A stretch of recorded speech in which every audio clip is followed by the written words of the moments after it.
I want you guys to see something. This is the April cover of Vogue magazine. This seems to be the newest trend, you know? Grab yourself a beta male for some mutual maskerbation. Since this issue is from Portugal, I'm gonna assume they're first cousins. And look down here, it says freedom on hold. This is more 1984 doublethink bullshit. It's not really freedom if you can take it away, now is it? That's like saying you're in a monogamous relationship, but every third Wednesday you dabble in a little bukkake with a stranger you picked up from Crocodile Rock. That's like saying you're 90% vegetarian.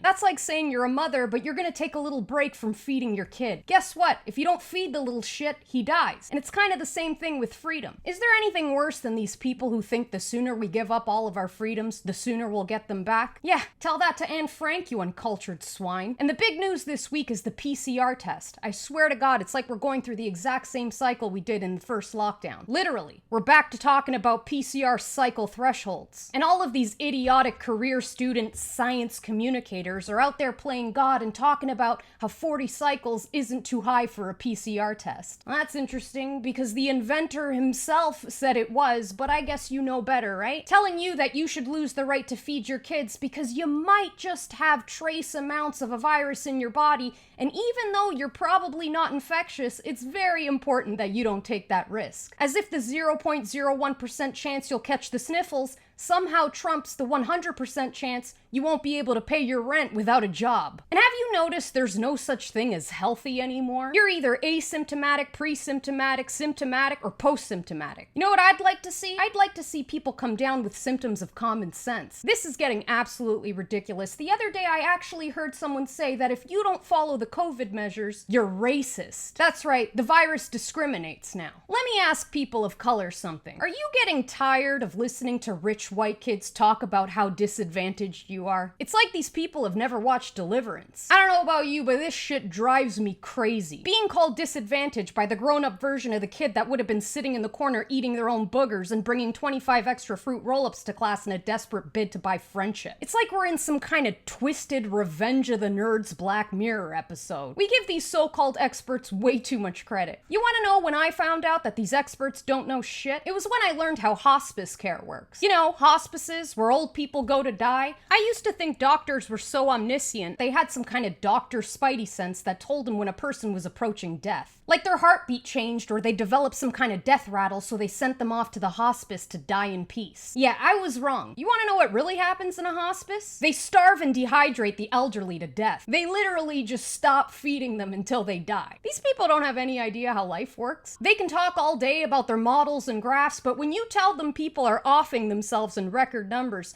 their solution is to get some counseling. People don't need counseling. They need jobs. Here's a statistic for you scientists. Did you know that every 1% unemployment increases, 37,000 people die? Well, the unemployment rate in the US is estimated to be about 15%, so I'll let you do the math on that. Then go ahead and make yourself a cute little graph and send it to Bell Let's Talk. I'm sure talking it out will really help reduce the pile of bills sitting on your floor where your kitchen table used to be because you had to sell it on Kijiji to buy a 24-pack of Mr. Noodles. And none of these people want to talk about how obvious it is that the government is intentionally eliminating small businesses in order to take over all means of production. Seems pretty racist to me considering there are way more disadvantaged people in Walmart than any hair salon. But like I said, there's a lot of asymptomatic cases of intelligence going around out there. And then there's this vaccine. Suddenly, all the experts agree that it only takes 8 months to develop a vaccine. Why is that? Well, you know, because they're experts and they know stuff. But still not a peep about the connection between vaccines and autism. Still no mention of the fact that when you inject aluminum into your muscle, it crosses the blood-brain barrier and deposits in your brain where it stays indefinitely. Instead, they just repeat their vaccines are safe and effective chant like the little demonic cultists they are. Bill Gates must be very proud of his little idiotic minions. Doctors are now encouraging the CDC to warn patients that the side effects of this vaccine will be no walk in the park. Yeah, that's right, they're prepping us for the inevitable. Encouraging them to use more soft language by steering clear of the words adverse reaction and instead using the word